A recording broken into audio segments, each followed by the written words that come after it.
Hello everyone, and welcome to that time of the month. We are back, and today we are talking about mandates and, whether or not that's a cool thing to do. I don't know if we have anybody on the panel that's actually disagreeing with each other on the overall concept, but who knows, maybe we're gonna get into a little bit of sticky water when it comes to the details. So, would you ladies like to introduce yourselves? Everyone knows me. I'm Nikki. I'm the mod of most of everyone's channels that I know on. And that's pretty much it. Everyone knows me already. Is that Aaron over there? Hello. Yeah, just making sure I wasn't mute. I want to make sure I wasn't muted still. Hi, I'm Aaron. I have a channel, EKC People Suck, and I've been a vaccine advocate on and off social media for years, probably since like 2016, maybe. I was interviewed by CNN due to my efforts. A few other media outlets, but CNN was the big one, really. So, but yeah, so. Oh, that's pretty impressive. Hi. How did you end up getting interviewed by CNN? Yeah, that was in 2019, and basically the online anti-vax movement, especially on Facebook, they had taken on this new, new thing that they used to do to try to attack people for supporting vaccines. And what they would do is, if there was a parent who was online basically and promoting vaccinations, especially if they were using a sick child or a child who had just recently passed away due to a vaccine preventable disease, they would then harass them and stalk them, and just an army of anti-vaxxers would come and just attack just nonstop for days, for weeks even. Like Alfie's army was a big one, a really big one. They were in the UK, the family was. But that was probably one of the biggest ones. But back then, though, in 2019, there in March, or a few months before that, there was a mother who was a doctor, and her child had passed away before she was able to give her child the flu vaccination. So they, of course, attacked her. And what I would do is I would go into these anti-vax groups often, and I would see them getting up, gearing up, and telling all the other group members, saying, "Listen, this is good. Let's go here. Let's give them hell. Let's Targeted educate harassment. them." Targeted harassment, exactly. So what I would do is I would see these, I would take screenshots, and I would reach out to the person that they were targeting and say, "Listen, just so you know, you're going to be catching some slack, some shit here. This is why, this is who's calling for it, and this is what they're saying, just so you know." And I would then tell them, explain to them how they can report the group, because a lot of these groups were closed or private. So you couldn't see the post to report it unless you were a member, but you could still report the group. So, and like Stop Mandatory Vaccination, Larry Cook's group was probably the biggest group that did this. And like daily, almost daily, you could find one of these posts. So that's what I would do. I would reach out and I would, warn these parents. And the one the mother there who was a doctor, she was one of the parents I warned. And when she was interviewed by CNN because of the harassment she received, she then told them how this one person reached out and told me. And so that's how. Did you end up getting targeted by the group after that? Oh, I was targeted by the group long before then. Fair enough. I should have figured, yeah. Yeah, I think 2017 was the first time I got on the radar, and yeah, I don't want to say that they're never going to show up like in person, really, or do anything, because there's always a first time. But especially back then, it was unheard of, and it's still really unheard of. It's gonna be stressful. It's gonna be nerve-wracking, maybe, but I mean, I knew I was safe. So. The term is keyboard warrior. Yeah. They didn't really go into real life too much, besides just harassing you online. Right. Yeah. They didn't really start going real life or attempting to the talk of it. Like you could see it. It was the next step until probably right before COVID hit. That's when I started seeing things that kind of made me nervous. And so. Yeah, when things started escalating, I would imagine. Well, yeah. Before COVID, though. I mean, before like COVID was even a thing. And when COVID happened, and you would think that would escalate them, but that de-escalated like really the entire movement. Yeah, like I mean, it's gearing up again. Don't get me wrong, it's building again. Yeah. But for most of last year, it was just like almost dead. Yeah. So. Oh, that's actually really interesting because there's it seems to be, maybe it's because they're getting a little bit more spotlight, so there's less of them, but they're getting a little bit more attention because of with the COVID vaccines coming out. Yeah, I mean, I think a lot of them just kind of they were scared straight, I think, for the most part, because the most of the people who are doing this, I mean, they're not your hardcore anti-vaxxers, who buy into a lot of conspiracy theories. They're your average parent, even, that's who most of them are. So when COVID hit, I think they kind of had a wake-up call, a good portion of them. Other than that, I think the reason why seen it die down on social media is because social media finally started doing shit about it. The group I mentioned, earlier, Stop Mandatory Vaccination. Facebook killed it. They got rid of Facebook, it. They YouTube all did like sort of that was, hey, flat earthers, and hey, we're gonna try and bring less of these conspiracy theories to people's. I even remember Markiplier actually did 2 videos. He did one like way long ago that was like, hey, how long on a fresh account on YouTube is it before I get into like the weird? And it took him like 3 or 4 videos to just down the rabbit hole he would go. And then pretty much when he did it again more recently, it took longer. He still got there. It still existed. It's still there. It's just a little bit less easy to find. The last reached out to me was a few months ago, and they Elizabeth Cohen, that's their health correspondent. That's who I would talk with and work with. But she reached out to me and was asking me like how, like, if you're not involved in the anti-vax movement, how likely are you to have one of these posts or whatever show up in your feed? And I broke it down and I explained it to her how it happens. If you have to not only not be in it yourself, but like people who you're close to can't really be involved in it either. If anyone you're close to is involved in it, like especially if they're really active in the anti-vax movement, then and they're sharing stuff, that's going to come up in your news feed. So, but yeah, that makes sense. When it's that pervasive that it's your friends are sharing it, then obviously you're gonna see it. But if nobody you know is really sharing it, then right, exactly. It's come across. Yeah. Yeah. I mean, especially for Facebook and Twitter, that makes sense. I find that there seems to be like 2 different types of sort of anti-vaxxers. One is a little bit more reasonable than the other, I'll say. One is like the advocacy, like, hey, no, you shouldn't get this. You don't do this. I'm gonna cough in the grocery store on all of the produce. Those kinds of assholes.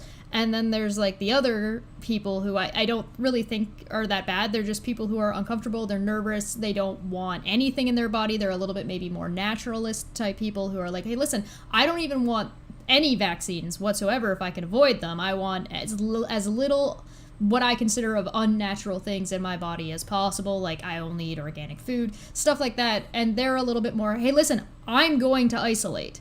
I'm not asking anybody else to do anything. If you want to get vaccinated, you get vaccinated. I am choosing not to get the vaccine, but I am also choosing to wear a mask and isolate myself so that way I'm not infringing on other people. And I find those people are far more reasonable. Like, if you don't want to get vaccinated, fine, but stay to yourself, sort of thing. Pretty much. And I agree. I mean, we should all have the right to choose for ourselves. And I fully support that. And I completely agree with that. And I would never want to see that change. But like you pointed out, there's 2 different types. There's the type who they're making their own personal decision.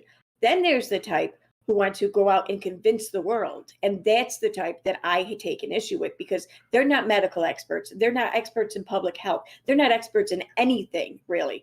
But they want to advise and change people's mind based on nonsense. That's where I take issue. That's a whole different problem. You've got misinformation. You've got people who are doing a 30-second Google search who think that they know about how not only COVID works, but or you get the even worse. You get the people who are vaccinated preaching to others to not get vaccinated, and it's like, hey, Greg Locke, can you fuck off?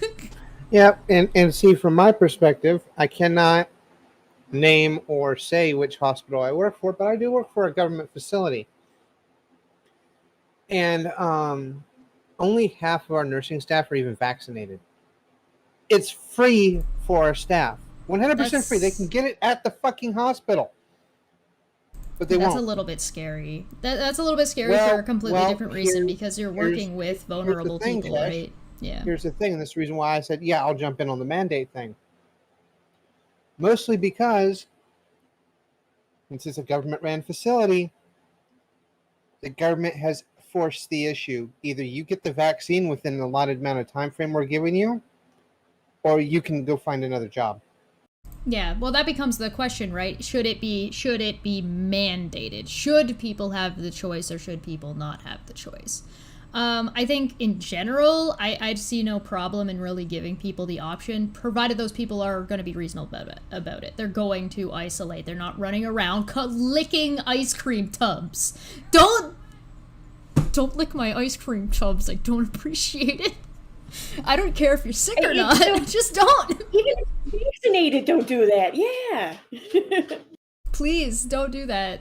I'm pretty sure like years ago, this is like closer to around, I want to say it was around like when the swine flu was a thing. Was it that? I don't remember. There was one that went around. It wasn't nearly as bad, but some idiot in Canada got arrested because it was like a trend for teenagers to run around and lick groceries. And it's like, please stop. Please don't do this. I'm so upset. Just watching it on the news and I'm like, I'm gonna cry. But there's the other option, right? You go into the option of, what about your job, if you want to do a job? So should it be required if you're a teacher, because the people that you're working with can't choose to get vaccinated or not, or if you're in a nursing facility, or if you are a nurse, because the people you're seeing may or may not actually have a choice because they are immune compromised, they're too young, they're too old, they have some other prior issue. Yeah, and see where I'm agreeing with the way my workplace is doing it is, I agree. You either get vaccinated or you get fired, because you're putting all the other staff at risk, whether they're vaccinated or not. You're putting other patients at risk, whether they're vaccinated or not, because you don't, either one, you don't trust it, or two, you don't, whatever reason. Like one of the fellow employees I had, a couple of them were like, they got to drag us kicking and screaming before we'll take the vaccine. We'll be the last ones to get it. It's like, okay, well, I guess you don't like your job very much, do you? Right. Yeah, I agree with that too. Absolutely. And that's the thing is, though, is you're going to have a hard time having the government, though, enforce this. It's going to have to come down to the organizations or the companies or the corporations, or whatever the case may be, because like the federal government, they can't really mandate things like that unless it has to do with something that they have a hand in, like Yep. like traveling, like the airlines or whatever. Like they can mandate it for air traffic, for air, something like that. But for the state of Pennsylvania, for example, let's say the federal government can't really mandate that. So it's going to come down to them, the state governments. Okay. Well, that's why then you still DeSantis, right? Right, exactly. And you're still going to have an issue there because, like pointed out there, the governor from like Florida, for example, who's outlawing freaking mask mandates. So I mean, the states and everything can do it, but it's also important, I think, to know that we're talking about mandates here. So these are like requirements. They're not. No one's being forced to be vaccinated. No one's being held down or forced to take the needles. Nothing like that. You're just told, listen, you need to do X, Y, and Z. You need to have the vaccine. If you don't get the vaccine, then you can't do X, Y, and Z. Pretty much. And That's exactly you're what being that is. restricted rather than forced, because Right, you're exactly. putting other people at risk. It goes back to the adage of your freedom to swing your fist ends when it hits my face, right? You can swing your fist around all you want until you hit somebody, right? Exactly, and that's the issue. And that's what I think a lot of people at my work don't get. Is, like, first off, you went and joined a government-ran organization to get a job. You had to go through a background check. You had to get fingerprinted, blah, blah, blah, blah, blah. And you're going to sit here and you're going to make the government force your hand? That's not a good idea. Yeah, most vaccinations, like excluding the COVID one, because now COVID is a different situation, but most vaccinations are mandated, as in there's an opt-out system, at least in Canada. So in Canada, your kids get vaccinated for, like, you know, your booster, your regular shots that you get when you go to school. When you're in junior high, you get the hepatitis ones, and these are opt-out. They go to the schools and they go and they vaccinate. They send a form home with the kid. You sign off on the form and you go. If you want to opt out, you can't just not sign the form. You have to go through the process of getting, like, going and talking to the, like, if you have an allergy or something. And so there are ways to not get them if you don't want to. But the government in Canada is, like, starting to look at no longer having religious reasons as an option. Like, religious reason isn't an option. You need to have, like, a medical reason to not get this. Like, it's Well, not an issue of lifestyle choice, right? the deal with a lot of that is what I'm finding out is it's one particular religion, and all the rest are like, oh well, these people do it, so I'm going to do it just to spite people. It just seems like, I don't know, maybe it seems like an American thing, right? Like, I'm not from America. I don't understand why there's so many people opposed. No, it's not just an American thing. I just don't find it as much in Canada. Like, I see it a little bit, but they're like pockets, and they're pockets in, like, very specific parts of Canada, but for the most part, and those are pockets that are kind of already isolated on their own anyway. I noticed in Canada, because I was interviewed by it was a Global News from Canada. Is that who it is in Canada? I think. But I was looking, and before the interview, Yes. what I had done was I went through and looked up all the Facebook groups and everything for Canada, because I mean they're organized by regions and stuff. And the movement is not nearly as big in Canada as it's been in the United States. It really isn't. But like you said, there's certain cities, certain areas throughout Canada where it's bigger than others. But like you'll see it, but even your bigger cities like Toronto, for example, they didn't have a whole lot of anti-vax movement. But you find like a smaller city off, like, miles away, where they would have their own Facebook group, and they would have a few hundred members. But that's mostly what you've seen, though. What I seen in Canada was mostly, that's about what it is. Groups. Yeah, there's, like, smaller pockets that don't get too much traction. There's been a slew of things that have been listed as terrorist organizations. I covered the Canadian version of Nick Fuentes, whose name escapes me at the moment because who cares what his actual name is. I think his name is Terry or something like that. But he's like a Canadian version of this MAGA guy who's like a white nationalist who's like, women are the bads and so is everybody in another race. Don't get vaccinated. Meanwhile, he's doing this out of his mom's basement. And their group got labeled as a terrorist organization because they were like being terrorists. So it's like you hit this point where it's like, okay, so at what point does your right to not be vaccinated or choose whatever goes into your body end? Where does that right end? If you're a nurse, I feel like you've kind of chosen a profession that would mandate and you would be required as part of your job description. Jesh, it's not even nurses. I'm a housekeeper. If you work within that, if you work in a hospital, I should say, it doesn't have to be a nurse. If you work, I mean, all right. So I'm just going to run down to where people come in contact the most. Housekeepers, especially if they're in patient care. Any stores that you have at your hospital, we have two. We have the Starbucks, and we have our own little store. Not a gift shop, it's actual store. And then pretty much everywhere fucking else, unless you're like in research or that. But even then, you still come in contact with every fucking one else. So if you're like working in research, you're generally like hyper sterile anyway, where they've got like, we cannot have any exterior factors affecting our work. So it depends on the type of research. That's true. But like, it seems to me that if you've chosen to work at a hospital, period, no matter what your job is, you've resigned yourself to the requirements that are needed in a hospital that may not be needed in, like, I don't know, factory work, right? Exactly, but it's still coming down to the thing. It's like, so I want to drop another hint of saying where I work without saying it.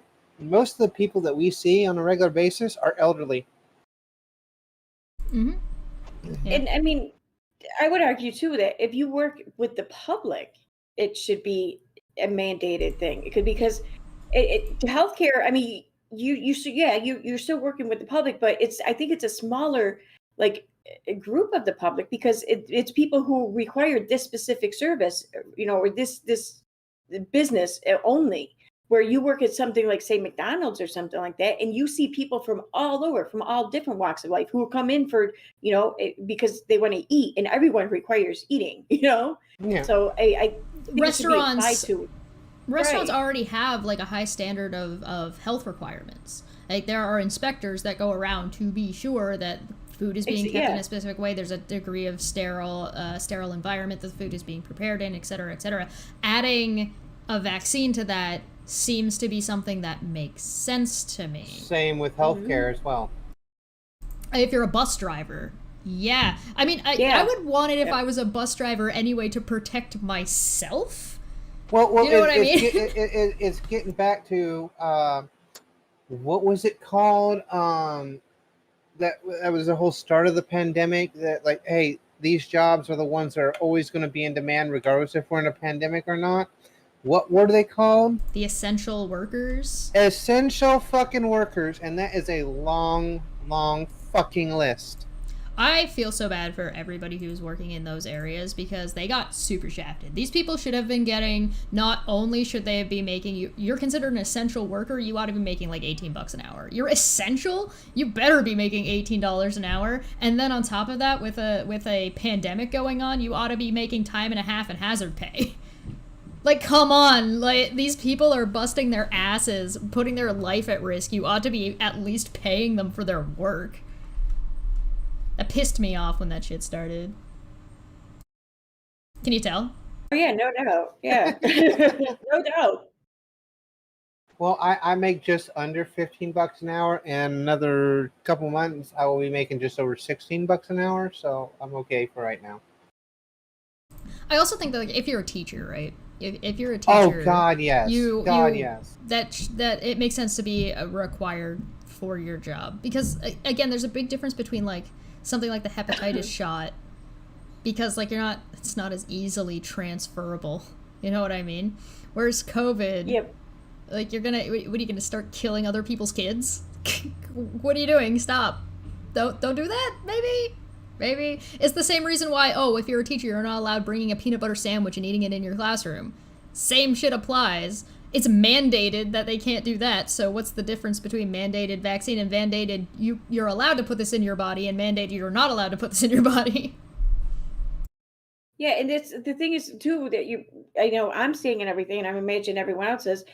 They're like at all these different town hall meetings or school board meetings. There are parents showing up.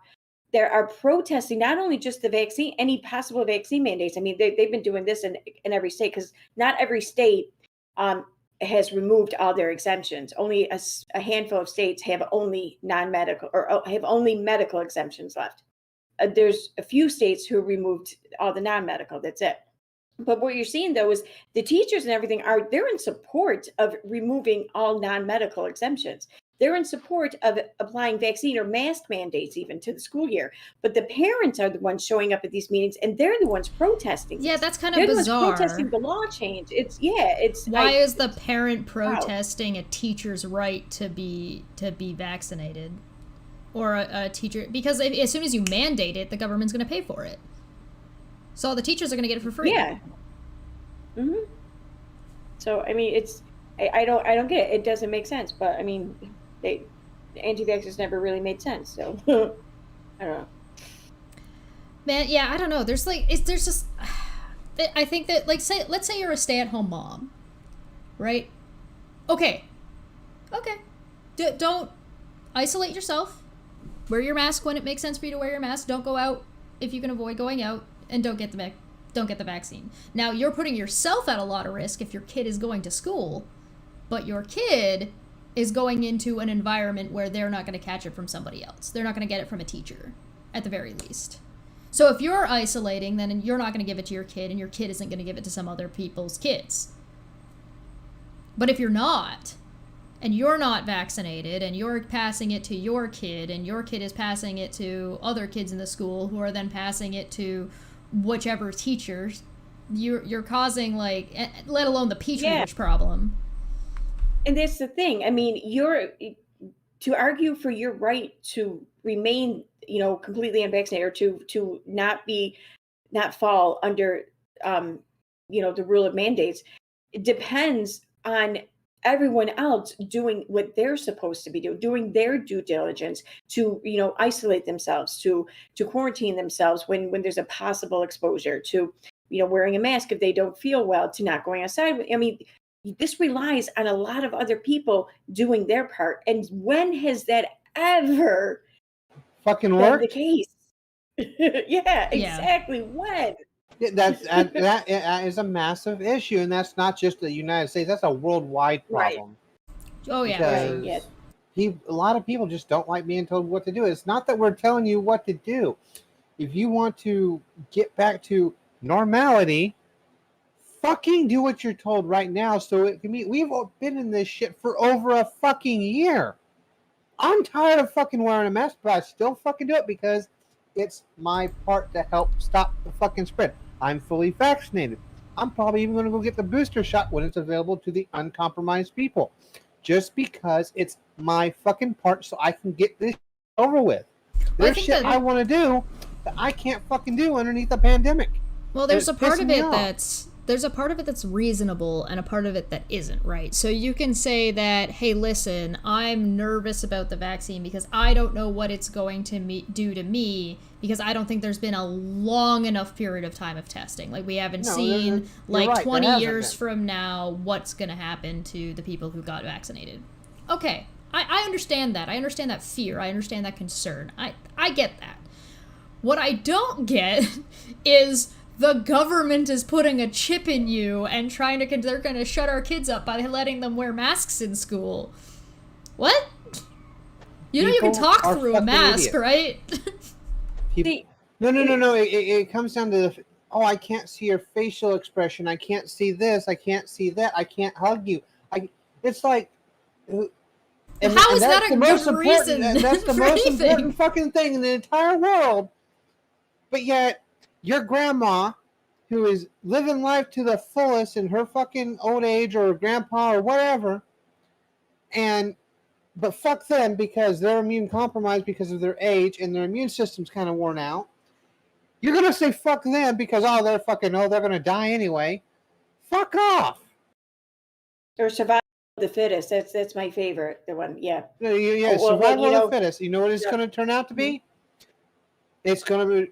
And turn into fucking Darwinism. It's going to be survival of the fittest. All these people, I'm not vaccinated. You know what? All my empathy is fucking gone. Please, but that's the thing, though. I mean, like, back when, I don't know, during the Stone Age or whatever, survival of the fittest would have applied to the strongest one, probably. Where now it's more or less the smartest one. So if someone's smart enough to know that they need to get vaccinated if they wish to have the best chances of not getting sick with COVID, then that would be the fittest. Well, the thing is you need to be able to... The survival of the fittest is a misnomer in this case, because it means the most likely to survive, not whoever's physically the strongest. And strongest has absolutely nothing to do with the way this virus operates. It's not, you're not getting in a fight with a bear, asshole. But there's a whole nother, Eddie Bobo made an interesting comment. They said, restaurants in my area require a hepatitis vaccination for employment, and I have never heard any discussion about that whatsoever. Yeah. It's because nobody cares, because it doesn't actually matter. That's what I've kind of come to realize over the years and everything, is that this has really not a whole lot to do with vaccines, because I don't know how many times when I've seen, because you get to know these anti-vaxxers after a while, you're monitoring these groups and everything. You know a lot of the key players. Start recognizing the names. But I can't. Exactly. And I can't tell you how many times I have seen these key players or these, popular people, frequent visitors complaining about their child having to get the shot. No, no way are they getting a shot. No way or whatever. And then it comes to them, no way, I'm not getting a shot. Never, never. But then the second that their state passed a law that eliminated all non-medical exemptions, and they had a choice between homeschooling their kid, their grade school kid or whatever, or giving in and getting them vaccinated, like that kid that got vaccinated went back to school, and it's just, it becomes very telling that this isn't really about vaccines. It seems like for the majority of those who are involved in the anti-vax movement, this is about, I don't really know the word for it, distrust of the government. This is about, yeah, it's about the people who consider themselves, what is it, sovereign citizens, people along that lines, and they want to tell the government where to go. Yes, that is not the sovereign citizens. It is. Oh yeah, that's one of their excuses too. They shouldn't have to get vaccines because they're not really a citizen. God, not all of them, but a good chunk of them. Yeah. Can you imagine getting tricked by sovereign citizens to not protect yourself from a virus that's killing people? And you're like, yeah, but you're not really part of the government. And you're like, that's a really good point. Oh, what a terrible thing to be convinced by.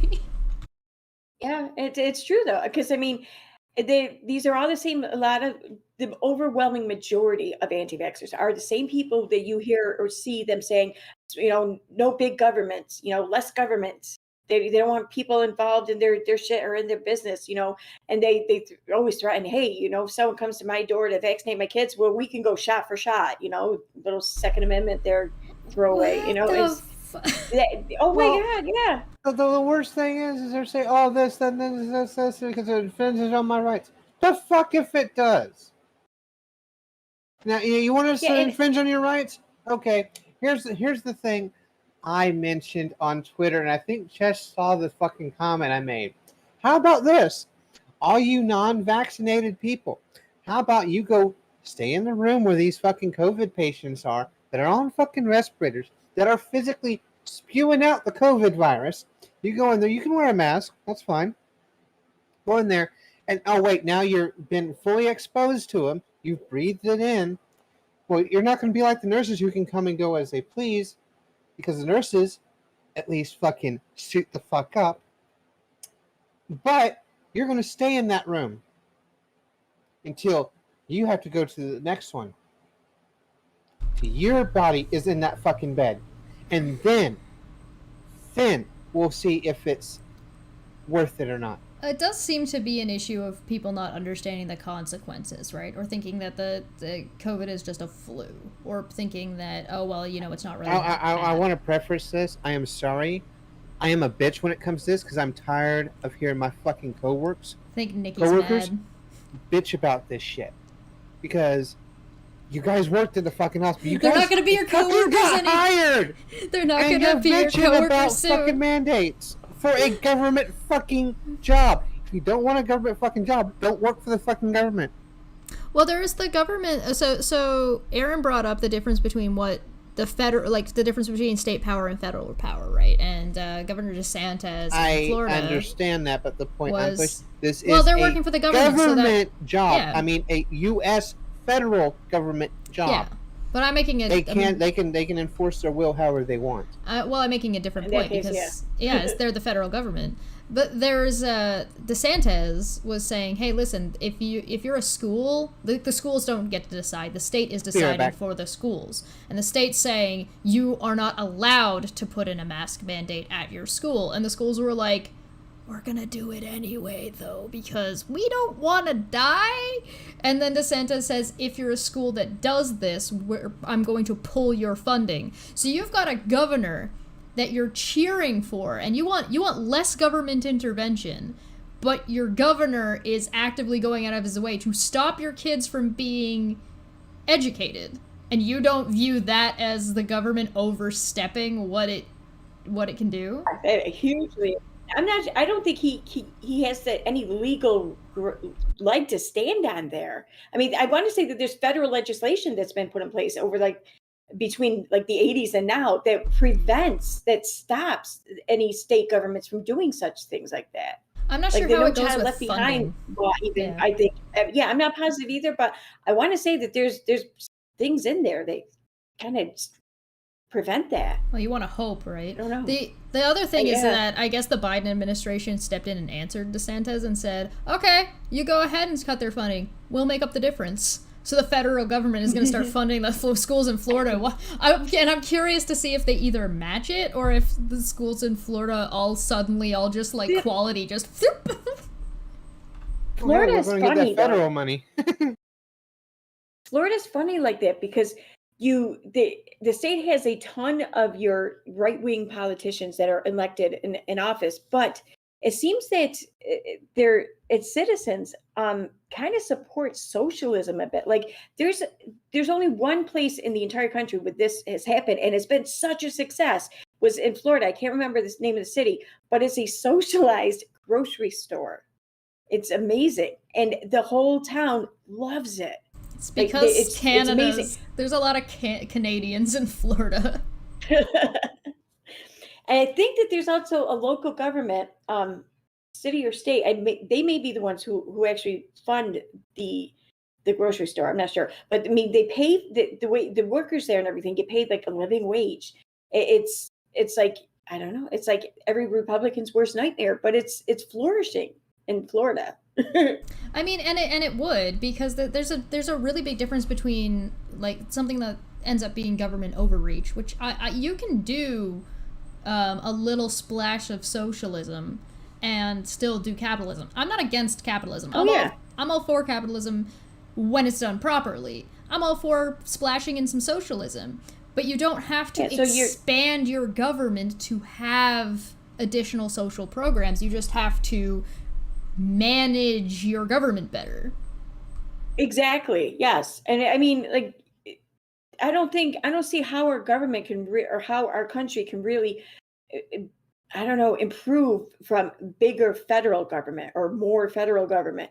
I don't think that that's really the issue. I do think that most places in the United States would benefit from more government, but at a localized level. Oh, like more yeah, people fair. to do more things. And then by locally, I don't even mean state. I mean locally. Yeah, you're talking about like counties and cities, stuff like that. Yeah. And let them sort of maybe mess with their own budgets a little bit more, because I mean, they live there. They're going to have a better idea of what is needed, what isn't needed, and able to sort of innovate different programs that will maybe be a little bit more functional than they would be if the federal government were to try and do it, because the federal government's not very good at stuff like that. Go figure. Yeah, the whole the accountability thing. I mean, if the person who's deciding whether or not this area gets funding for things like school or healthcare or whatever, they're less likely to be corrupt about it. They're less likely to be bought out if they have to face their constituents daily, if they have to live there, if they have to live in it, the consequences of their doing while in office, they're less likely to sell out. I kind of expect in Canada that the because the hepatitis shot is already an opt-out shot, I would not be surprised because you have to get 2 shots. You get hepatitis A and B, I think, and they do 1 shot one part of the year, and the next part of the year you get your 2nd shot. It's like a couple months later. I would not be surprised to see Canada implementing that COVID just gets added to it. That it's just like, okay, so you're getting hepatitis A, hepatitis B, and COVID. Here's your shot. Off, because now they're old enough, right? And it'll just be an opt-out system in junior high because you're over the age of 12. Well, first, I don't think that they can mandate a vaccine until it's approved. And like, at least I'm not sure how it works in Canada. There'll be it'll be a way. They're not just gonna like, oh yeah, we just wrote it. We scribbled it in there on the side. But they're not Trump with the weather board that he just adds the. Well, I mean, like, I know here in the United States, I think it's a Pfizer vaccine. I think for COVID, I think that's the one where it's pretty darn close to being approved. I mean, it's not much longer, I don't think, for providing all goes as expected. But yeah, like as it stands right now, though, like that you can't mandate something that isn't yet approved. I mean, it's approved for emergency usage. That's it. So right. Yeah, because that'll be a different situation when it's when you go from emergency situation to, okay, we're back to normal, let's make sure this goes through and goes through litigation and goes through whatever litigation and whatever process, bureaucracy that needs to happen. And as it stands right now, I think there's only the Moderna and the Pfizer are the only two approved, are close enough to full approval. The other one, the Johnson & Johnson, it's still got issues. Sure. Yeah. Last I heard that's the case. Yes. Yeah, and it's a matter of like pick between your evils, right? So let's say the vaccine isn't perfect. Okay, so you run your numbers, crunch your numbers, and you gamble, like you do every day. You got to do what you got to do, right? You got to do what's best for you. Yep. Right. I think people get lost though in the numbers, like in the statistics of it, because I mean, and I know that there's terms for it and everything, you know, I don't know, maybe psychological terms or whatever for it to explain the behavior of like thinking that you're going to be one of the people that I don't know, has like a severe reaction to a vaccine, as opposed to thinking you're going to be one of the people who catches the disease in question. You get to a point in numbers where the number gets so big that you start ignoring it because it doesn't mean anything to you anymore. Right.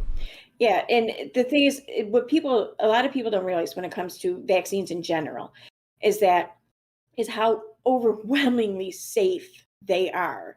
Like they're, a lot of people do have side effects, but the thing is that the overwhelming majority of side effects are like you have a fever, you're achy, you're tired, you have a sore arm. Those are all considered side effects. So when you hear that a vaccine has like X amount of side effects, the majority of them are those side effects, and those always resolve themselves within a day or two.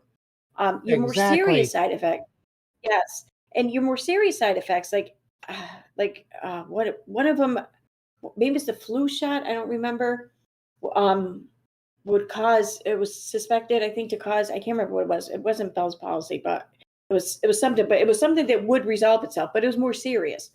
Things like that become astronomically huge, as far as like odds go. Right. And as far as death goes, like that's like unheard of. Such a fucking small number. It's not even worth mentioning. Yes.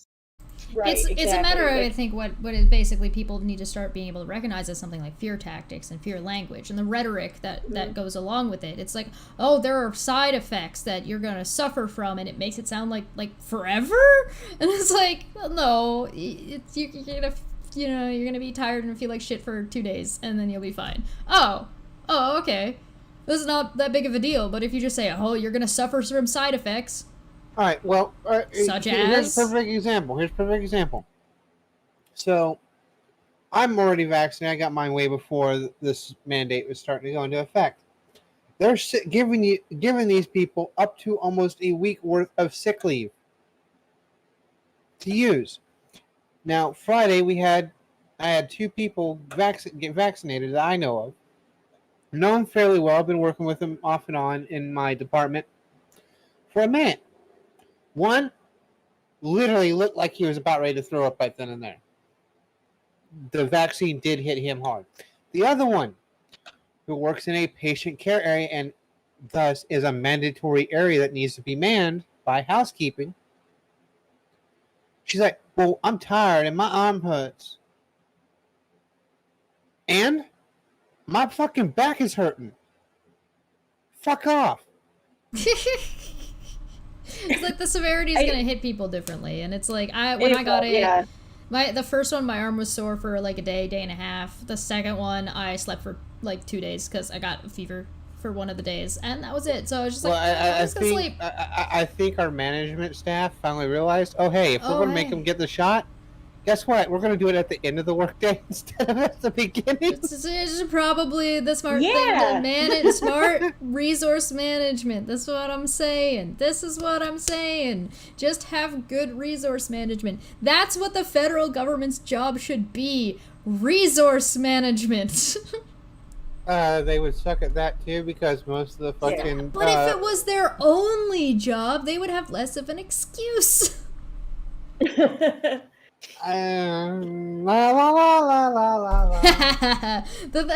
thing is like you've got a lot of different factors, and you have a lot of things like people still think Fox News isn't entertainment, and they think it's real news. Like, I am convinced that years ago Fox News ought to be just sued for false advertising. Like, back in the 80s.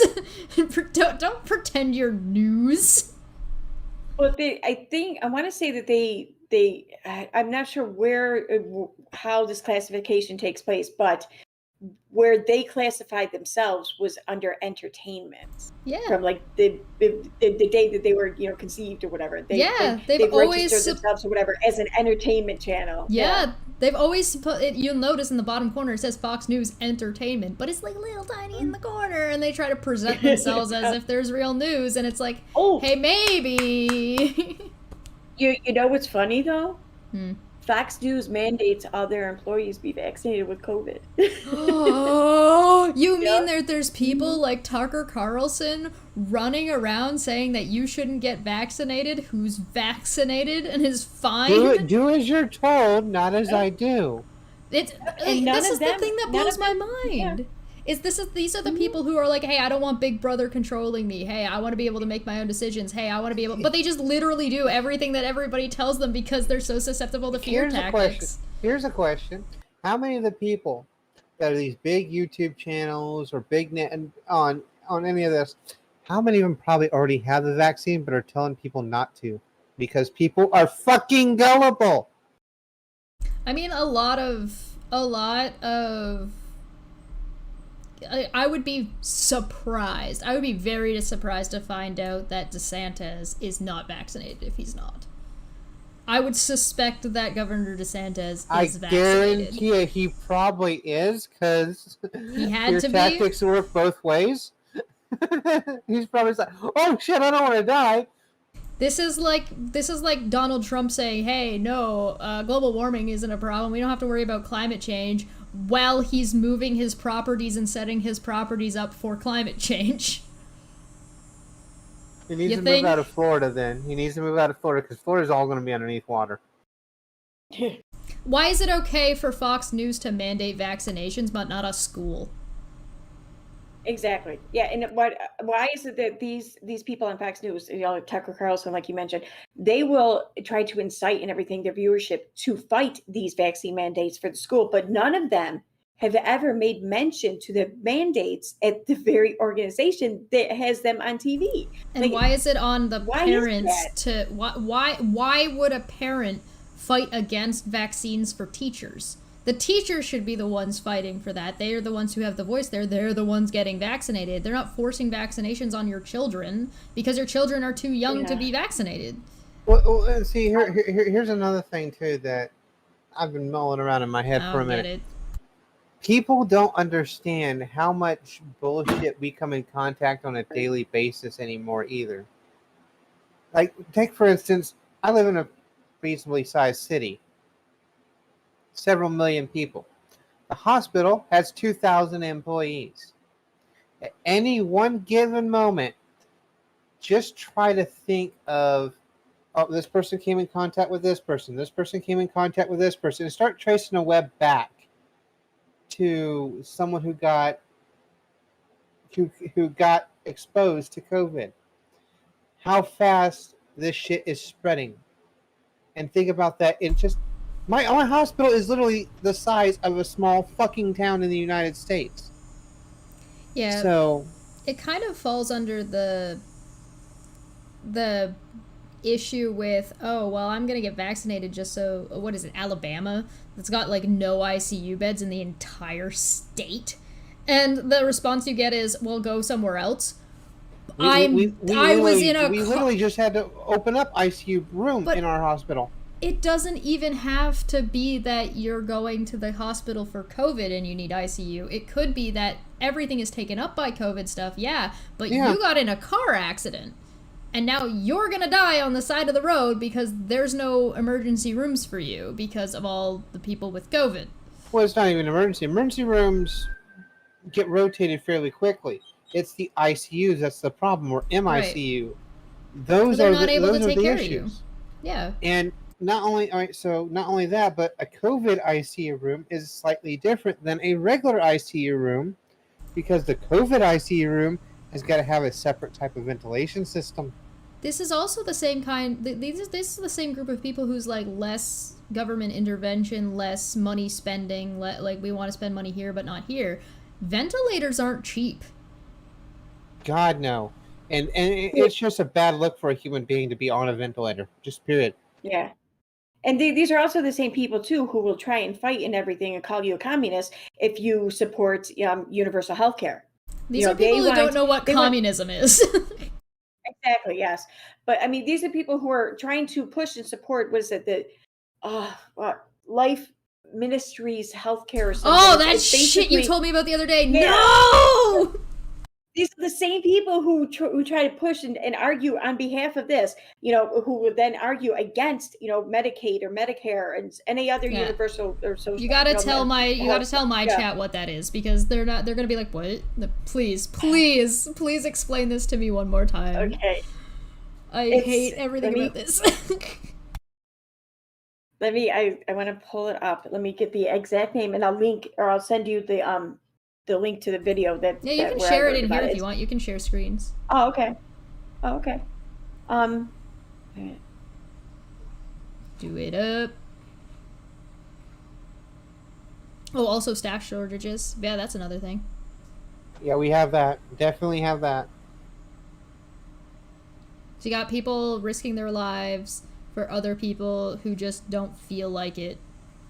No shit. That's why I'm glad I work in the area of the hospital I do, because I don't come in contact on a regular basis with that many idiots. Shaky Boomer said they want to control their bodies, but none for women's birth control. Oh, okay. So, like, God damn it. You left out trans men and women, too. No, yeah, that too. I don't understand. I don't understand a lot of different things. Maybe I'm just stupid. I don't know. Maybe I just don't get it. Well, you do have a 62 IQ, but you have your glasses on, so it's 63 now. So. Oh, right. I'm on a whole 60. All right, hold on. Let me gear up my one additional brain cell. And be like, maybe there's a difference between choosing to do something to your body that affects only you and maybe a small group of people in your social circle versus something that can affect somebody 100 miles away just because you happen to go to Tim Hortons or Wendy's at the right time because you're carrying COVID and you just like killed half a school worth of children. Right?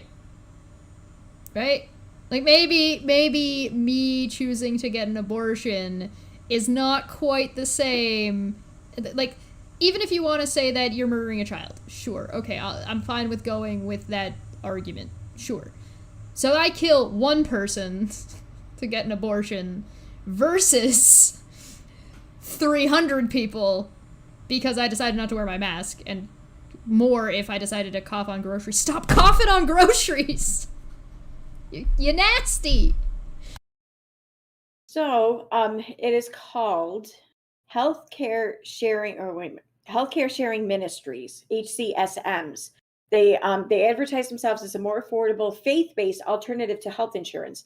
And basically what it is people pay in to, like, I don't know, people pay into like the PA or whatever when they can afford it, when they don't have health issues, whatever. Oh, you know what? I can afford to give, $100 this week. So that's what I'm going to do.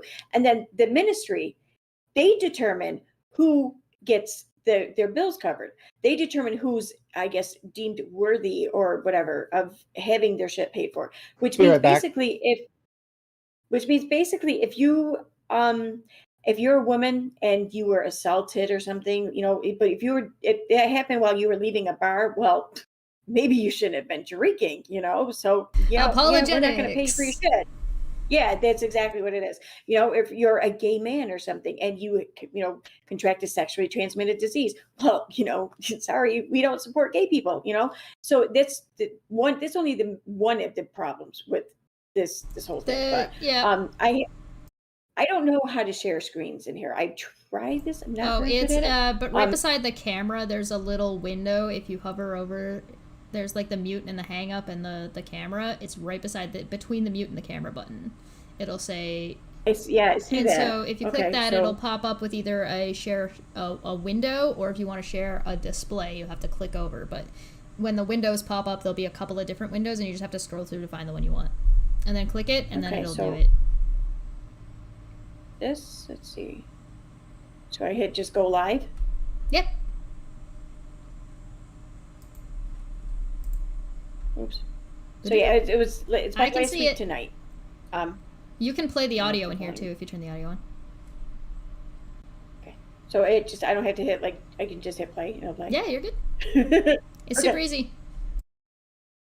Wow, that is.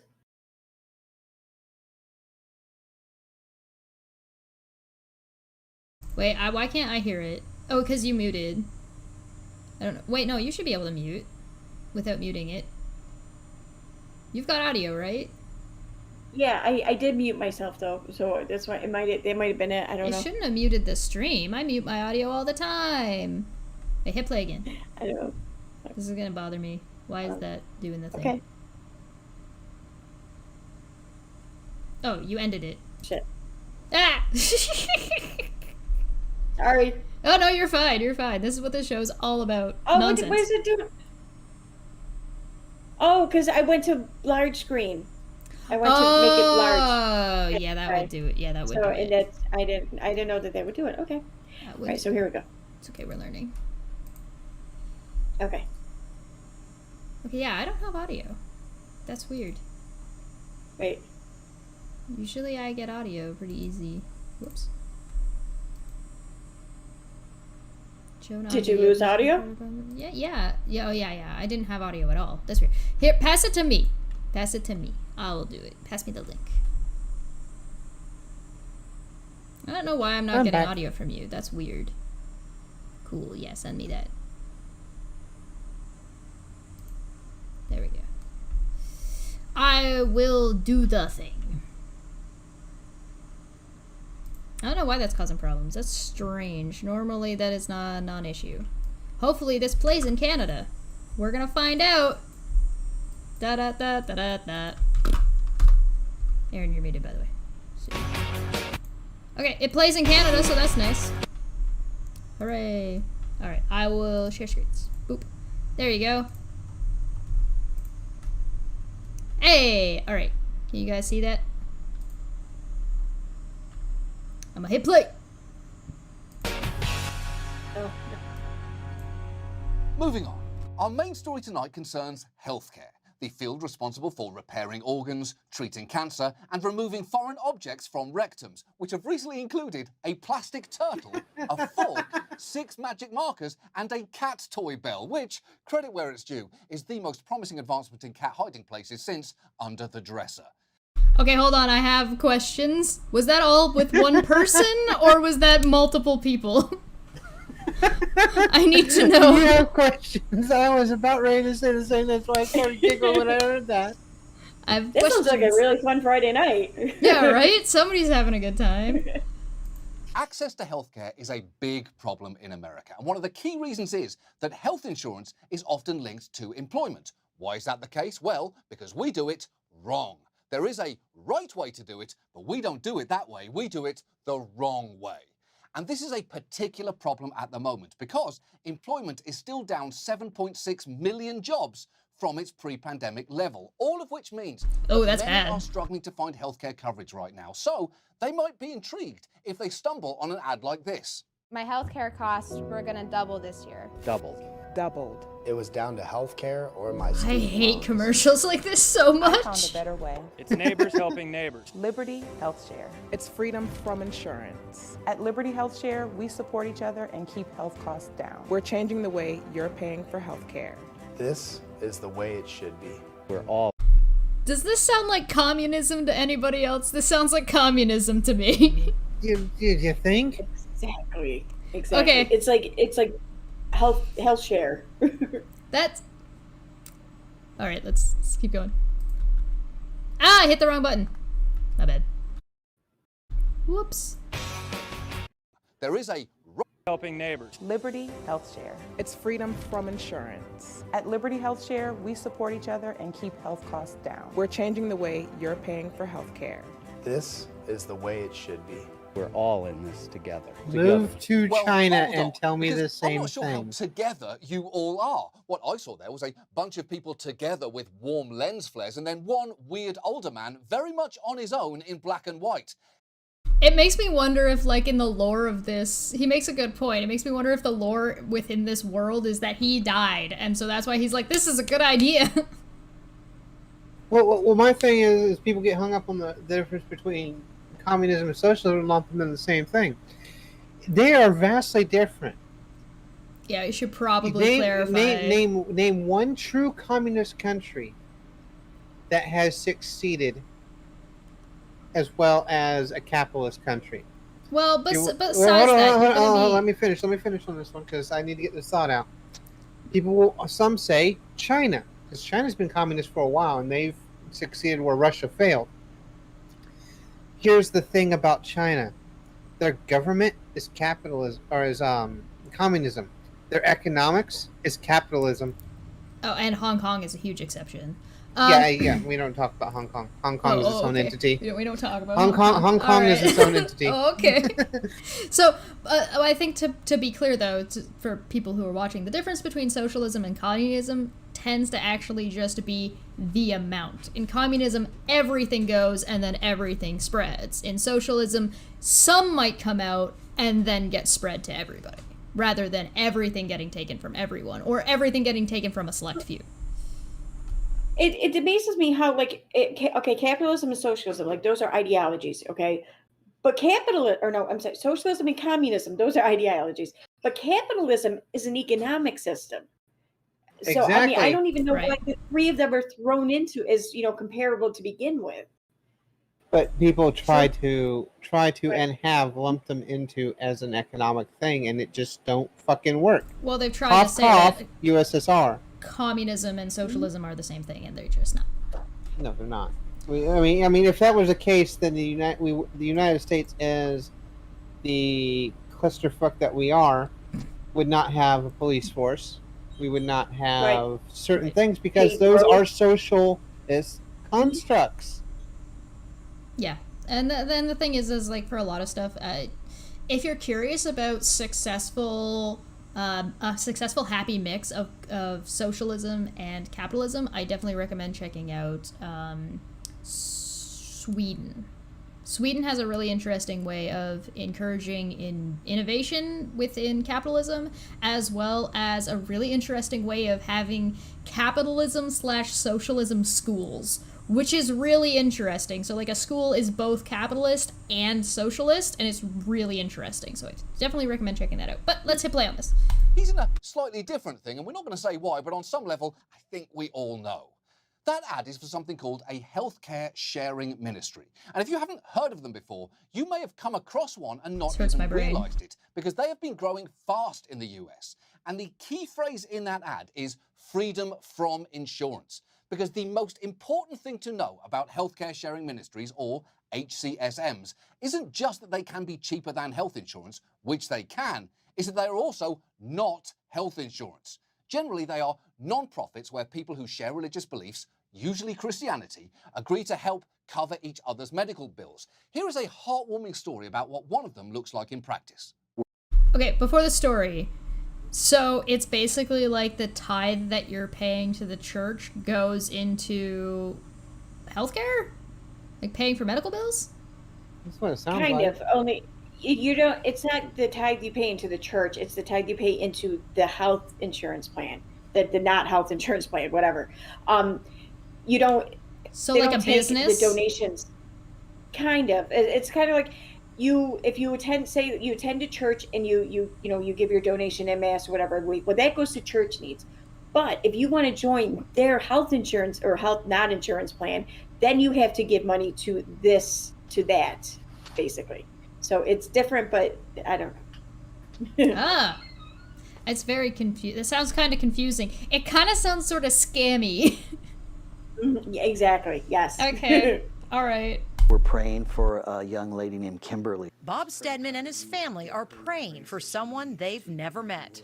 She had a shunt installed in her brain They've also prepared a card with a check for $561. to bear her burden by sending them some money. A scene like this plays out here once a month. It does take a measure of faith to do it. We are sharing. This is so different than what we're used to in our society. He's right. Is it? GoFundMe's a thing. GoFundMe is a kind of a thing that people have been using to pay medical bills for a while. So I don't. Very good one. Not sure this is really so different. I remember when a lot of us had before the whole debacle bullshit, but even when I started mine, a lot of the top ones were like, "Oh, this so and so person, or I so and so am sick, or have stupidly expensive medical bills, not even just in the United States, in another country." And it's like, "Oh, could you donate to this?" Or, "Hey, this person needs this. Can you donate to this?" And it's like, yep, I know what GoFundMe is about. Yeah, and even locally, I think we all have loved ones have a health banquet, banquet or whatever, for people to come together and to help donate money to whatever medical procedure it is that they need to have done that insurance isn't covering, but they need to have done to live, whatever the case may be, a heart transplant and whatever. I think we've all known people who have put on these banquets, and probably even attended some ourselves. I don't know. I've definitely been to things that are sort of like help support a charity or help support. Very rarely do I find a help support an individual in Canada, but maybe that's just because we have health care. So it's I don't I've never been to the little Timmy needs braces because dental's not covered. All right, let me also get this to the people who don't understand. The U.S. does have health care, but not to the extent Canada has. Because you guys got the Obamacare stuff going on, right? Well, it's not even. We won't talk about that. Oh, that was okay. Noted. We won't. No. And a conversation for another day. And not with me in it because I'm too to put my judgment down on it. I'll just say this much: it's not affordable. Sorry, hold on. Let me get this out real quick. Sorry.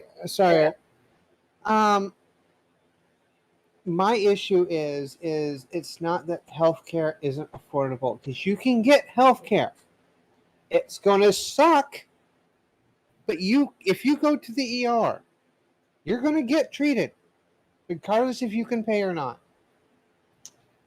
What people are missing that is the reason why they don't want to go to the ER. They don't want to have that bill hit their credit score.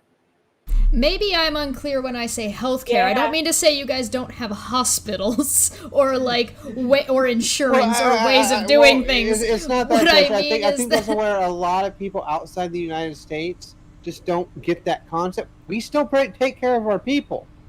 It's just going to cost them an arm and a leg if they don't have insurance. Right. So it's like, listen, we take care of you, but we cripple you financially while we're at it. That, and also, we'll take care of you when you get to the point where you have to have care, or else you're shit out of luck. We'll take care of you when we have to, not when we should. Yeah, I've seen some pretty awful stories about fighting with insurance for basic shit. Maybe I should be more clear and say that, hey, in Canada, we have healthcare that is covered by the government. There is a baseline that everybody gets that is the government of Ontario or the government of Alberta covers this, and that is adjusted by whichever province or territory you're in.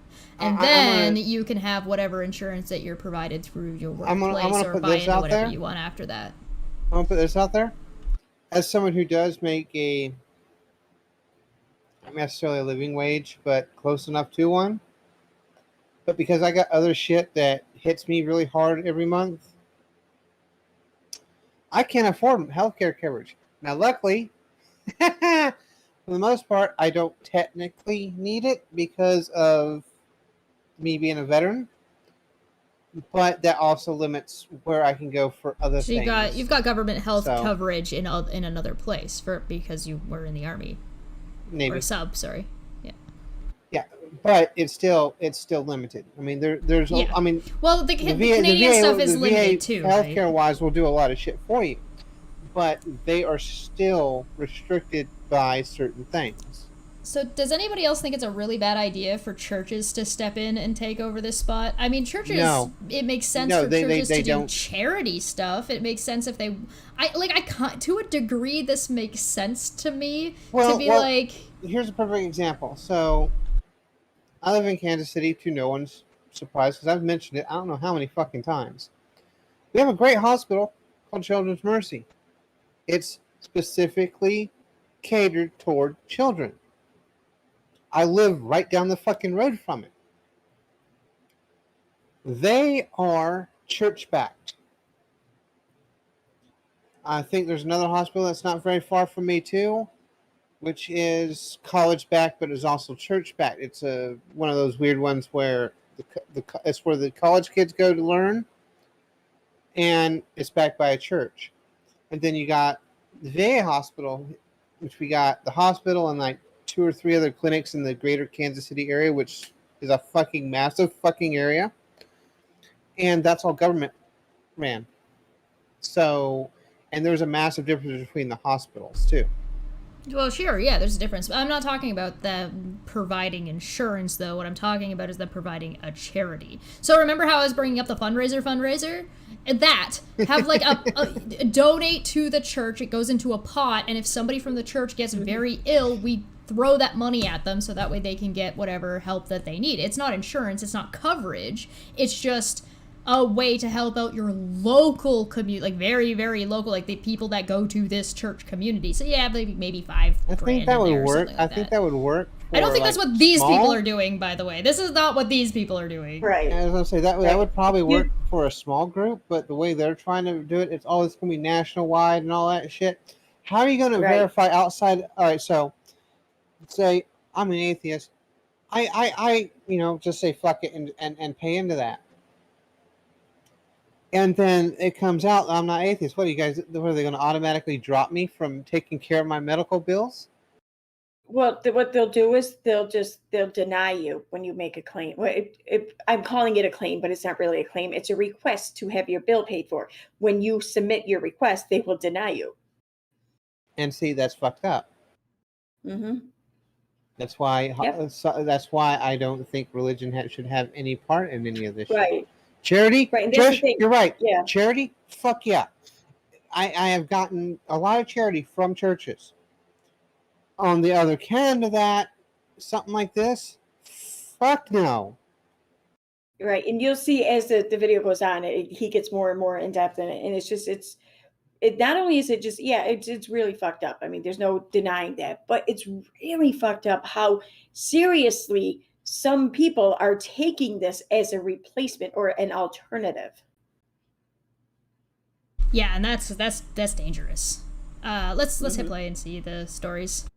People actually looking out for each other does sound better than our current system, which is get sick, have insurance decline coverage, and then hope Deborah Messing retweets your GoFundMe. That's great, Deborah, but did you donate?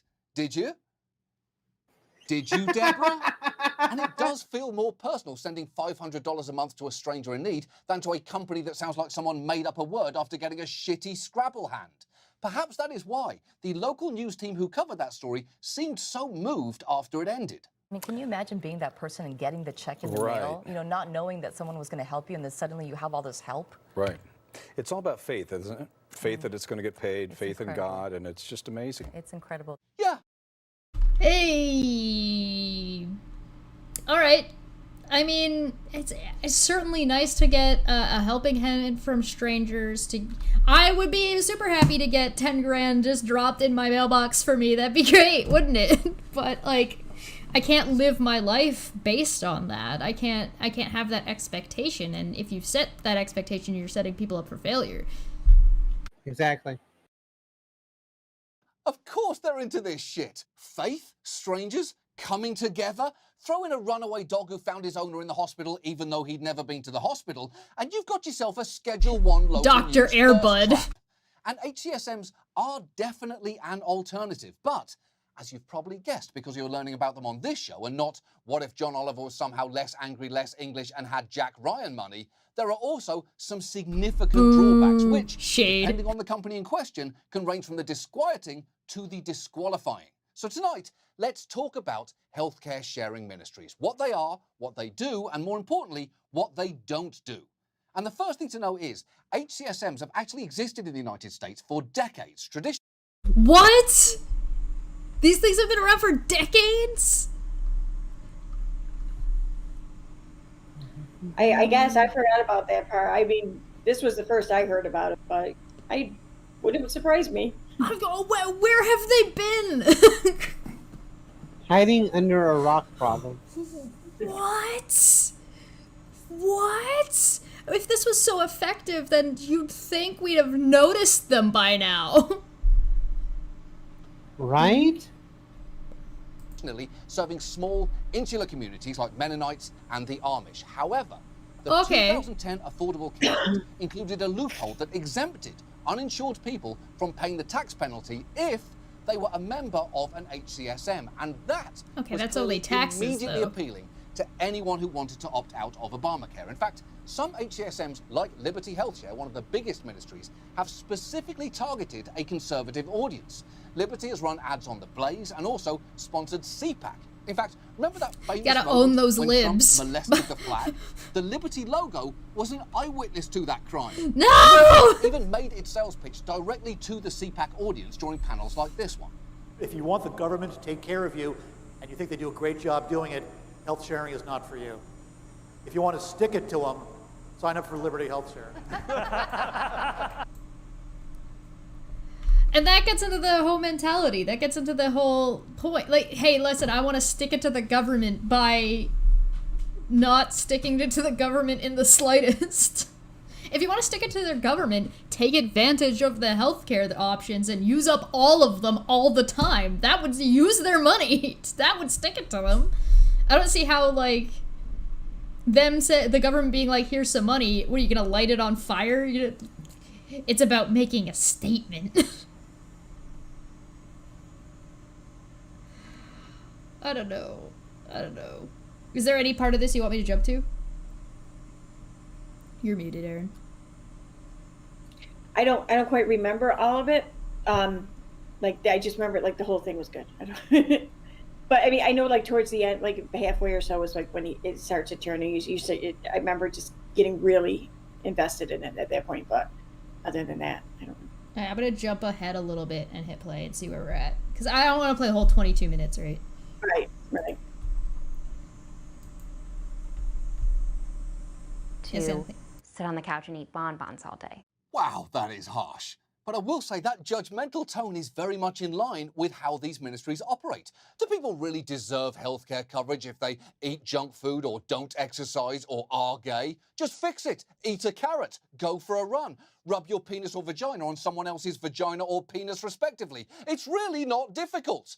And this is a pattern across HCSMs. Liberty's materials say an applicant must comply with a Christian lifestyle.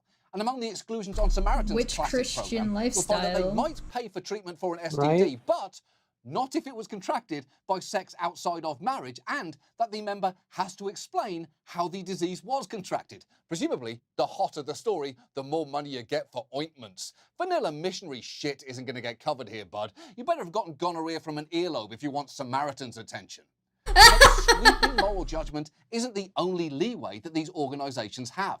Because they are voluntary associations, you have no guarantee that your bills will get paid. Although, to hear a founder of Liberty HealthShare tell it, you've really got nothing to worry about there. Just listen to him reassure people in a video on their website titled, "Oh no. Will my bills be paid?" We've had a successful history of sharing medical bills 100% for every eligible need ever submitted. So it doesn't depend upon a written contract where we can sue each other if someone doesn't send their share amount. It's really a contract written on our hearts. Oh no. Oh, wait. What was that? He said that this isn't really a contract where we could sue each other. Nobody's really obligated to do anything, but we've got a really good track record. It's a contract written on our hearts. Oh my god, the fucking cringe. Why would you give somebody saying this your money? Helios for 5 says there are only one not insurance that is ACA, Obamacare, exempt, and they are all nightmares. They all make normal insurance look like charity. Oh god. Clearly I need to be taking notes, and this is how I need to run my fundraiser and be like, hey, listen, there's no contract. I'm not gonna give you guys receipts. I'm not gonna let you guys see how much money is there, but it's a contract on our hearts, that a deal that you've made with me. Puck's telling you not to do it. Puck's like, no, stop.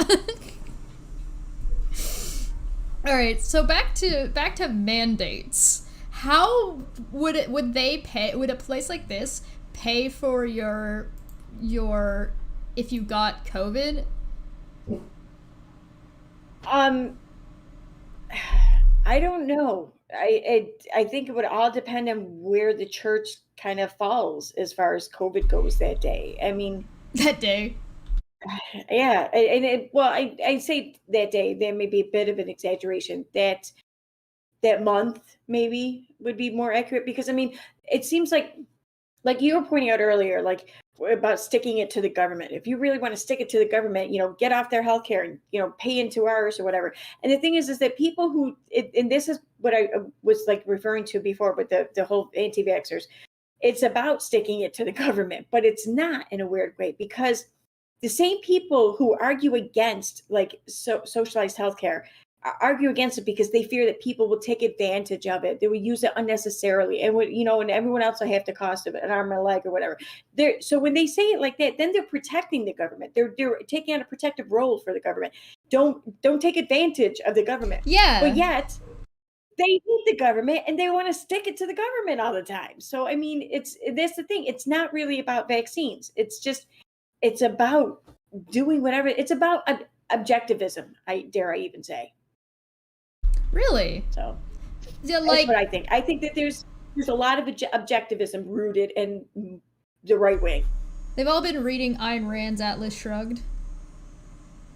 Yeah, I honestly think that that's like required. That goes against objectivism, though, because when I was looking into objectivism a little bit harder, when we were talking about people like Mark Pellegrino and stuff, I was looking at it and I was like, but this says don't do whatever you want and whatever's best for you without causing harm to other people. Not getting vaccinated is causing harm to other people because you're now a walking petri dish. So it wouldn't even work with objectivism. Well, to be fair, objectivism, from what I've read, is self-contradictory in the first place, but largely is. Yeah. That's a conversation for another day, and I'd actually love to bring some people who are objectivists on to talk about that a little bit more. But how do you let me protect the government by saying that people shouldn't take advantage of the government by sticking it to the government? God damn it, this makes no sense to me. It just sounds like, hey, stop the personalities, trying to call the fight, you're gonna hurt yourself. The personalities on Fox News told me this. It might be self-contradictory, but I don't care because I just listen to what Big Brother tells me to do. Big Brother Tucker Carlson. You want to meet a limp dick? That fucking guy. God. I don't get it. But what it sounds like to me is that this group would cover your COVID costs if you weren't vaccinated, but wouldn't cover it if you were. I was thinking that, but I don't know if maybe, I don't know. I think they might even take it further than that. Like if you were known to support mask mandates or vaccine mandates, then you might get denied on your claim, But if you were known to argue against them, well, then of course, you're one of their good So you soldiers. need to be part of the church's Facebook group, and the church Facebook says, hey, listen, go harass this person about vaccinations, or go to the protest at the school for the teachers to be allowed to get vaccinated, or we're not going to cover your stuff. Pretty much, yeah, or just stay out of it completely, Good and maybe standing. yeah, exactly. And that's they're not regulated by anything, so they can do that. They can tell everyone no and keep the money. Probably, I'm not sure about the legalities on that one, to be honest, but they said there was no contract.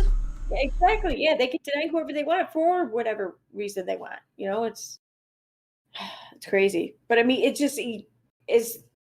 what's crazy though is that they were pointing out, like at CPAC, you're seeing stuff like this pushed in these political settings, and CPAC, that's huge. That's like one of the biggest political events of the year for all of politics, all of it. You know, and yeah, that's one of the things I find bizarre. Like, why are you saying that you want to stick it to your government while the government is letting them advertise during their political campaign when they could be using time to push their political campaign? Right. That's not the government though. The CPAC that's hosted by. No, it's not hosted by the government. People in governments are, help orchestrate it and everything, but the government itself doesn't put it on. I thought CPAC was like a party. Yeah, I thought CPAC was like hey, this is the Republican Party convention. Right. Yeah, it just doesn't count as part of the government. I mean, I know it's not technically it's not funded by the government, but this is all of your government officials getting together and tell you what they're for. So you're saying, hey, but don't support bigger government, but oh my God! There's the convention, that's different. That's when there's acts of government are carried out there. Acts of election or represent. Election stuff. There are actual. Yeah, exactly. That's carried out there. This though is just a big fundraiser for the Republican Party. It's not even all of government, but it is one of the biggest events in all of government. It's for the Republican Party in more specifically for the right wing part of the because there's like the big one for the Democrats and there's the big one for the Republicans, and this is the Republican one. So, but how could you possibly say that this donating to this is going to stick it to the government at a big fundraiser for a political party that is part of the government? I don't understand. No, I don't understand America. I don't. Yeah, it sucks. I'm going back to my original and just being like, don't spit and cough on groceries.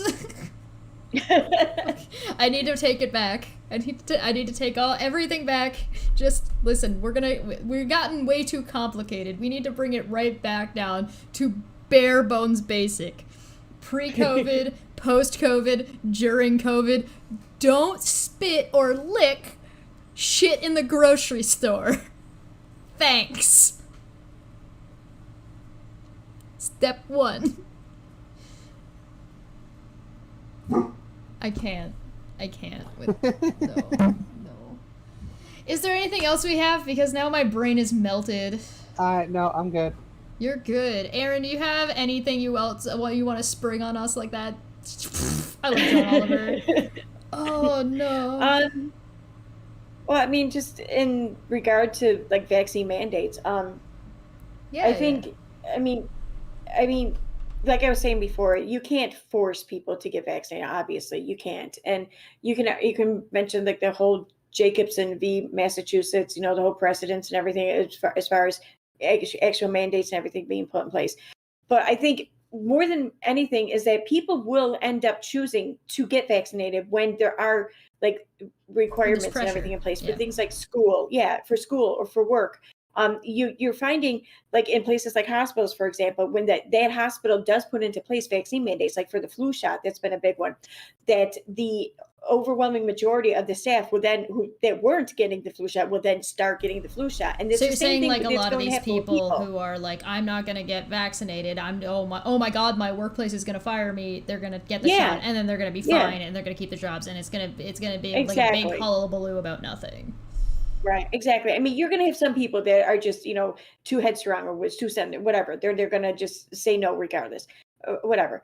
But the majority of them will end up caving into the new legislation or requirement, whatever that's passed. So I think what the first thing that the United States needs to do is every state needs to pass legislation that eliminates all non-medical exemptions, because you'll hear this a lot too in the anti-vax movement. They will say that they want to remove all medical exemptions, all of them, every single one. That's not true. Never will there ever be an time and place where we can remove. Exactly. We can never remove medical exemptions. Yeah. Exactly. And that will never happen. If anyone tells you that that's what's in the works or whatever, that's in that legislation, they're lying to you. That will never be the case. So sounds like the slippery slope fallacy. Exactly. So we're only talking like the philosophical exemptions or the religious exemptions, for example. That's it. If every state needs to remove those exemptions, that's the first big thing we can do. And as far as like which vaccines to mandate and everything, I mean, I don't know. Personally, I would say all of them, but that's me. I suppose that there could be an argument made for some lesser ones, like, I don't know, like chicken pox or something. But even that, I don't feel comfortable even saying that, but some people would, I guess. But so long as they're FDA approved, they've gone through other trials, they've been around for an X amount of time, then I would argue that they can all be mandated. Well, what do you say to people who are like, but this is the FDA, so you just believe the FDA? Okay. See, the thing is, every government, every organization, agency, whatever in the government is this people. So everywhere you find humans, you're going to find corruption. It's unavoidable. You're going to find that. So you can't hate an agency because of something that someone's done in the past. Okay. I'm sorry. Exactly. I'm sorry. I think my kids are here, so I'm getting a phone call. I'll be right back. No problem. Right. There's something to be said about whether or not things are going to be functional or not, right? You can't roll out let's say there is a person who's corrupt in the FDA. All right, sure, fine. How much power does that person have, and how long are they going to get away with it for is the question. And if they're fucking with the vaccine, probably not very long, because killing your product is not a good idea. So let's say it's like, oh, it's Big Pharma, and Big Pharma wants to keep us sick. If you're their source of money, they don't want you dead. That doesn't make, even in the corrupt sense, that doesn't make any sense. So you have like where do you go? Like, where do you go with that? Oh, the FDA is gonna try and kill us, and it's government control. How is the Republican Party controlling Fox News, who's also giving you these other healthcare options that are super duper socialist, that might take all of your money because they may or may not be a scam, not you just doing what Big Brother wants you to? I don't get it. Pick your poison, I guess. Welcome back. Thank you. Sorry. I didn't realize that they were coming over now, so. Oh. Well, if you want to give us the last word, and we'll all get out of here so you can go enjoy some time with your family? No, I mean, I was... No, I don't want to hang out with them. Fuck those guys. Are you kidding? No, now I'm going to start my own stream. No. I was getting to the end of my point there anyways. I mean, it's just... I mean, like I was saying, I would argue that all vaccines... I don't even remember where I left off, actually. You're talking about chickenpox and the vaccines, and you would say, listen, some people might pick and choose which vaccines should and should not be mandated, but that's a conversation that could be had. But the first thing we got to start with is getting rid of anything that isn't a medical exemption. And then what would you say about the FDA being... Oh, that's right. Well, you're just going to listen to the FDA. Well, that's the thing. I mean, these are like... These are agencies within our government that are they have to be, by law, they have to be transparent. So you are able to see where the funding comes from, like the places, like things like the CDC and everything. You're able to see this, and there's regulations and stuff in place to stop them, to prevent them from committing nefarious acts for personal gain or whatever. I mean, there are things in place already. So if you support the legislation that keeps these agencies honest and transparent, then there shouldn't be an issue. Then you should be able to trust them. It's when there aren't these regulations in place, that's when you need to worry, I think. And it's right. It's tough. I mean, like people, when you mention the CDC, people like to bring up like the Tuskegee experiment, and they're right. They're not wrong. A lot of these people, they're not wrong for their distrust. They're not. It's just I don't know. They're not. You're thinking not objectively. wrong, but you're being a little bit unreasonable with Exactly. your conclusions. Exactly. Exactly. Because It's like your fears, your concerns, your distrust are all legitimate and fair. Mm-hmm. However, your actions and behavior in regards to because your feelings are valid. Your feelings are valid, and a lot of the stuff that you bring up, totally fair, totally reasonable. But your behavior in regards to that information is what's to the point of being unreasonable. Don't yell at the grocery store employee. Don't spit in the face of the guy who works at Walmart. They didn't choose this.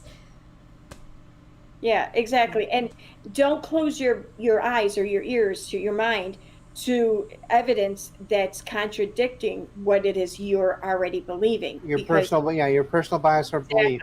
Exactly. That's exactly. Look out for cognitive bias and confirmation bias. That's where it is. I got something to add to this little bit of a tangent. Go for it. This is what do you mean tangent? This is the thing we're talking about. No. I'm about ready to make this into a tangent. Neither is the U.S. government exempt from its previous history. You guys mentioned the CDC. It's not just the CDC. It's a lot of the U.S. government has had a bad history of doing fucked up shit. You'd probably just say all governments. But I was getting ready. But it's not just the United States. There are countries and governments who have done far worse to their own people than we have. You don't even want to make it a competition, right? You don't want to say like, oh, hey, well, you know what, they're worse than we are. It's like the point is just be better in general. Canada does that a lot. Canada's like, hey, listen, we're pretty good at this. We're not the best, but we're still better than America. And it's like, can we please stop comparing ourselves? Please stop? Because I remember the whole debacle just before Canada Day. It's like, oh no, we actually have some dark shit in our history. Of course we do. The thing is like, it's usually not about whether or not there's been bad history or not. It's just whether or not how are we gonna handle it, right? Like our healthcare in Canada could absolutely be better, but we're not as bad as the States. That doesn't mean don't do anything to make it better, guys. Come on. Compare yourself to the people who operate the best and try and do better, rather than comparing yourselves to what you believe is the worst and trying to be, just a little bit better and not do anything. And if you asked Americans, like, especially like, certain groups of Americans, like your anti-vaxxers or whatever, to comment on Canada saying, well, we're not the best at that, but hey, at least we're not America. They would say, well, I mean, it's Canada. It's Canada. Like, who wants to be nice like Canada? Who wants to be in Canada? We're badass. We're badass. Whoa. We're not nice. One of the biggest assholes I know lives in Canada. Is it me? No. Oh, okay. Trudeau? You mean Prime Minister Centerfold? I remember, I said that I know. Oh, okay. All right.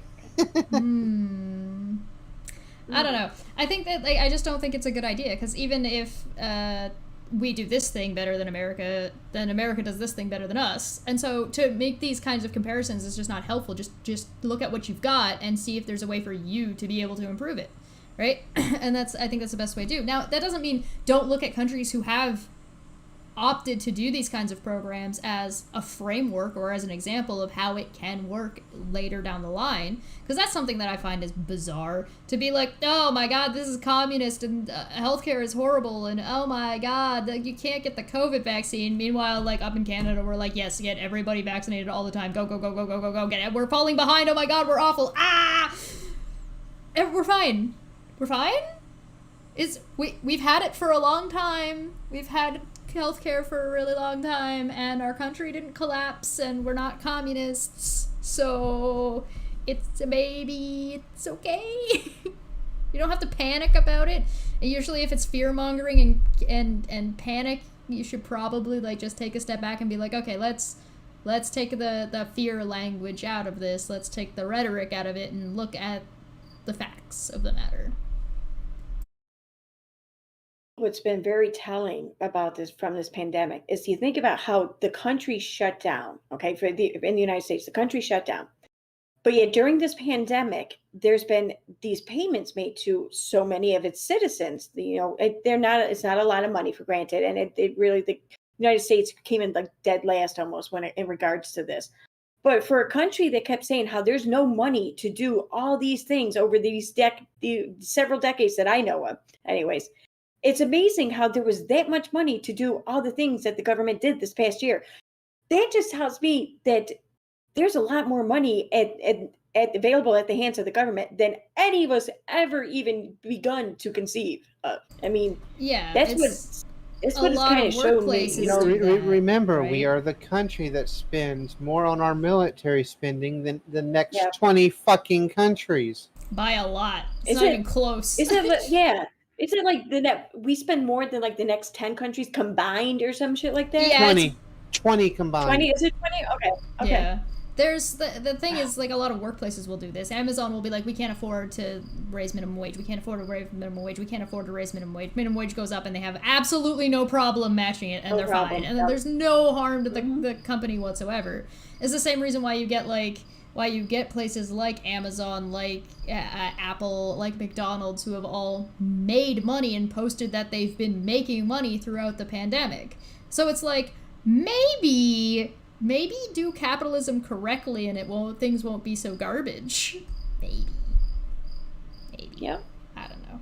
I think that it's too novel of an idea, Chesh. Well, I think those things are related. I think there's there's a relation between the ideas of economics and politics suddenly being applied to something like a pandemic that it ought not to be. It's a power battle. Like, because if you change things to the point where everyone has a say, everyone has a chance, everyone has things taken care of, well, then everyone has a little bit of that power. Everyone gets to keep a little bit of their power. But whereas if you take it so that things are limited and they have to fight amongst themselves for any amount of power, well, then the people standing up on top get all the power. That's the problem. It's a power grab. I think there's also a little bit of an issue of things like opinions. I feel like I need to do a whole video about opinions, and that, yes, you are entitled to your right to your opinion, but that does not mean that your opinion has the same weight as somebody else's opinion, and that's okay, and that's the way things ought to be. You're allowed to think what you want. You're allowed to say pretty much whatever you want within some reasonable standards. But that doesn't mean that it doesn't mean you're entitled to people listening to you. Exactly. Yeah, you're not entitled to an audience. Yeah. I feel like KJ is probably gonna learn that the hard way. Just a bit. Big oof. All right. On that note, go get vaccinated. It's okay. It's not a big deal. And you know what? I think it's very important to stress that difference between people who are assholes about not getting vaccinated and people who are like, hey, listen, I'm uncomfortable. I don't want to. And I'm going to keep myself isolated so that way I am not a threat. And I understand that there are problems with everything that's going on. I'm going to keep myself isolated. I'm going to keep my mask on. I'm going to keep sanitizing. I'm going to stay away from everywhere that I can. You are good for you. I hope you feel more comfortable down the line. I hope things work out well for you and that you don't drive yourself crazy in isolation. And people who are licking groceries, no, I'm not letting this go. Fuck y'all. You're gonna get COVID, you're gonna be mad about it, and you're gonna be like in a hospital bed still saying, no, I won't take the vaccine, with your fucking ventilator down your throat, and I don't feel bad for you. It sucks, but I don't feel bad for you. You guys got anything going on? Aaron from EKC People Suck, what you got? Anything? No, not really. Not over the next couple of days anyways. Although I do have tomorrow off, so I plan on dropping a video tomorrow. Right? That's all. Video drop tomorrow. Go check out Aaron's channel. Nikki, what you're I ain't got shit coming on, but Chesh, I think you, and like a couple other people need to go on one with one of these about mental health as well. Oh, do a that time of the month mental health thing? Yep. Yeah, I'm down for that. We can set one of those up sometime soon. Okay, we're gonna get out of here. I'm taking tomorrow off from... Oh, no, I'm not taking it. I've been streaming every day this week, and I'm gonna keep streaming. I gotta stream tomorrow. We're gonna see if we can catch up on Katie Joy's nonsense. And, like, so she got sued, and it wasn't... She got that shit dropped on, like, Tuesday, and she's been losing it ever since. So I want to see if I can... I want to see if I can catch up a little bit on, like, that absolute train wreck of a situation. Take a look at what she's been tweeting and take a look a little bit about what her lives have been, just to kind of see where she's at. I'm titling the series Keeping Up with KJ. Oh and my I God. don't think I'm going to be able to, because god damn does that woman put out a lot of content. I don't think she does anything else but put out content. Well, you know, it wouldn't be the first person we've come across like that. So, we're gonna take a look, we're gonna see what she's saying, see what makes sense, what doesn't make sense, see where she's, like, started backpedaling, see where she's going forwards. Just see. We're just gonna kind of observe and watch and see what's going on, and, we're gonna try and catch up a little bit on that, and then we'll see the next week. And maybe make this a weekly Sunday Keeping Up with KJ stream. I might move it to Thursdays. We'll see. I don't know what's going on. Judgment Call on Monday like normal. D&D on Monday for charity. If you're interested in that, that will be on this channel. That's all I know. I probably have a Goblin Raids on Wednesday, but I don't know what it is. And I am probably going to be a Dumbfeck Friday on Friday, because there always is a Dumbfeck Friday.